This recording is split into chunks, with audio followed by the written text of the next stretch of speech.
Alors c'est en quelle langue ça? C'est en portugais. Et on va rejoindre au Portugal. Là je suis à Porto, à l'aéroport de Porto. Et on va rejoindre Mustapha Larbaoui. A tout de suite. Alors toujours à l'aéroport de Porto. Et là, une rencontre. Carlos. Tu viens d'où, Carlos? Je crois qu'on vient visiter la même personne, un certain Mustapha Larbaoui. Et tu viens d'où? De la... Ben. Ah, de Ben, ouais. Peut-être plaisir, ouais. Ouais, c'est pas très loin de Trappes, on sait où c'est. Bon, bah, on va attendre Mustapha. Bon, il doit pas tarder, d'après ce qu'on nous a dit. À tout de suite.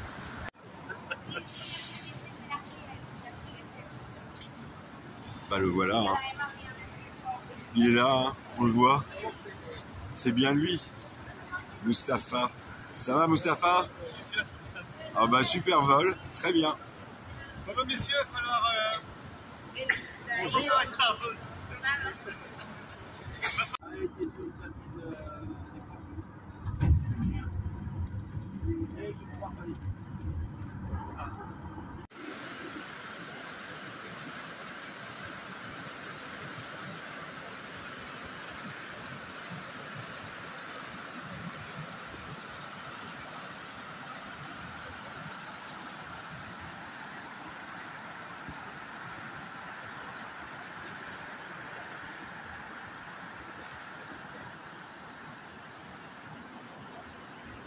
Mustapha.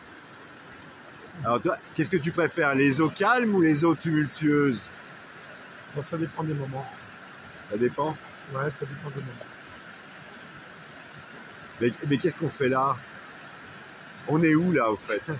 Alors ici, on est à Ponta da Barca, qui est une commune située dans le, on va dire, essentiel, au nord du Portugal, nord-est du Portugal. Pour ceux qui connaissent, on n'est pas loin de Braga, on n'est pas loin de Viana de Castelo, voilà, le nord du Portugal. Donc c'est extrêmement, c'est montagneux. On n'a pas l'occasion de voir beaucoup de choses parce que c'est brumeux pour le moment. Mais sinon, c'est extrêmement vallonné, montagneux. Une grande richesse en termes de paysage. Pour moi, c'est fabuleux. En tout cas, j'adore. T'es pas là pour rien.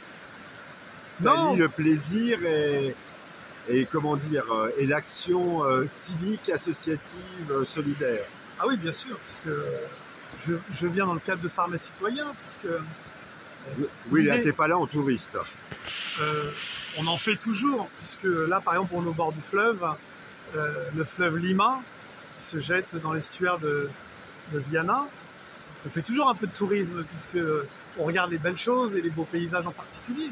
Mais je suis au Portugal parce que on essaie de redonner vie à du matériel médical pour améliorer la vie des gens et des personnes âgées en particulier, sachant qu'en France, on a un système social qui fonctionne bien. En tous les cas, les gens ne payent pas leur matériel médical, alors qu'ici, c'est pas le cas. Un fauteuil roulant, ça coûte très cher. Un lit médical, ça coûte très cher. Tout coûte cher et il faut tout payer.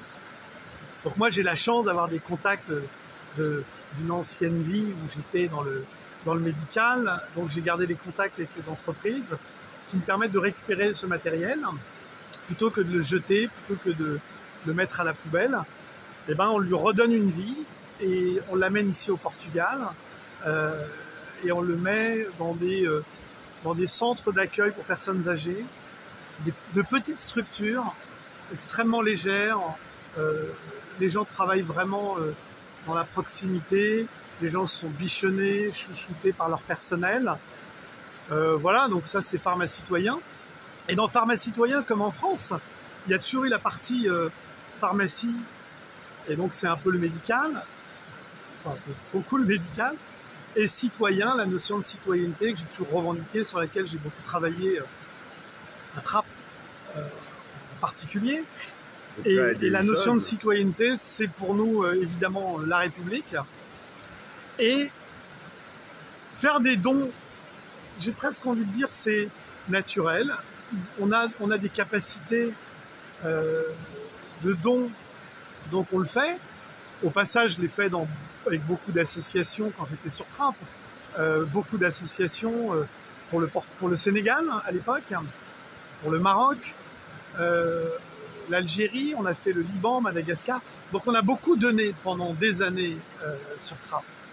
L'intérêt que j'ai aujourd'hui, c'est que je vais directement au domicile des gens. C'est-à-dire qu'avant, c'était des dons aux associations et ça partait dans les pays qui en avaient besoin. Donc je n'y étais pas. L'intérêt aujourd'hui, c'est qu'il n'y a pas de frontières. Je prends le minibus, on charge, on traverse la France, au passage avec de beaux paysages, on parlait de tourisme tout à l'heure, on traverse l'Espagne et on arrive au Portugal et on va directement chez les gens qui ont besoin. Donc c'est soit des particuliers qui nous ont été, on va dire, présentés, ou alors des structures de familles d'accueil. Donc l'intérêt, encore une fois, c'est d'aller au contact des gens. Et ce contact-là, j'ai voulu le prolonger en écoutant l'histoire de ce pays. Autant je m'absorbe de la géographie, qui fonde l'histoire souvent d'un pays, et l'histoire du pays m'intéresse. Donc, en regardant l'histoire, j'ai connu le 5 octobre 1910, et nous sommes aujourd'hui le 5 octobre 2023. Le 5 octobre 1910, c'est l'avènement de la première République portugaise, et donc l'avènement de la citoyenneté. D'où l'idée de faire une fête pour commémorer ce jour important pour le Portugal, qui est un jour férié, qui est important pour moi dans cette histoire et cette notion de République. Donc voilà. En France, c'est ce que je faisais. Et c'est une nouvelle vie au Portugal, où on continue à faire les mêmes choses après tout. Alors, tu vois, moi qui te connais depuis un petit moment, là, ici, tu me donnes une impression, comment te dire, d'épanouissement. On a l'impression que Mustapha respire. Ouais, on respire vraiment bien ici. C'est facile à comprendre. Hein. Ouais, on voit le paysage derrière. La vie s'écoule très paisiblement. En tous les cas, en amont. En amont de la rivière, c'est très paisible. Et puis, parfois, il y a un peu de tumulte avant de retrouver la quiété. Mais c'est vrai qu'on respire. C'est vrai que on est quand même loin de l'agitation, du bruit, du tumulte pour le coup. Et en France, ça commence à s'agiter beaucoup, je trouve. Voilà. Ici, on est vraiment au calme à tout point de vue. Je pourrais développer à tout point de vue, mais voilà, je pense qu'on peut le dire vraiment à tout point de vue. En tout cas, j'aime à venir. Au passage, Stéphane, moi, le Portugal, je le connais depuis 30 ans. Oui, c'est ce que tu m'expliquais tout à l'heure. Donc moi, je suis venu 3 fois de suite à l'époque. Et déjà à l'époque, je disais, je me verrais bien passer ma retraite au Portugal. Alors, on n'en est pas encore là. D'abord, je suis pas en retraite. Et ensuite, ma retraite, c'est autre chose. Mais j'aime vraiment venir ici. Oui, les gens sont très accueillants. Enfin, j'ai eu un petit aperçu tout à l'heure. C'est très accueillant. C'est hyper accueillant. C'est d'une propreté absolue partout où on va. C'est calme. Les gens sont très, on va dire, sont très respectueux des uns des autres. Il y a un rapport homme-femme qui est très sain. Un rapport entre les partis politiques d'ailleurs qui même opposés les uns les autres. C'est une opposition extrêmement constructive. Mais encore une fois, à tous les niveaux, on sent que c'est... Enfin, c'est pas qu'on sent d'ailleurs. C'est calme. C'est très, très calme. Et c'est un vrai plaisir de passer des moments ici. Donc, je le fais évidemment dans le cadre de Pharma Citoyen pour amener du matériel. Mais je vais faire de plus en plus de voyages parce qu'il y a vraiment des besoins. Et en même temps, j'apprécie tout simplement. Donc, l'utile à l'agréable. On se retrouve tout à l'heure à la fête du 5 octobre 1910, enfin 2023.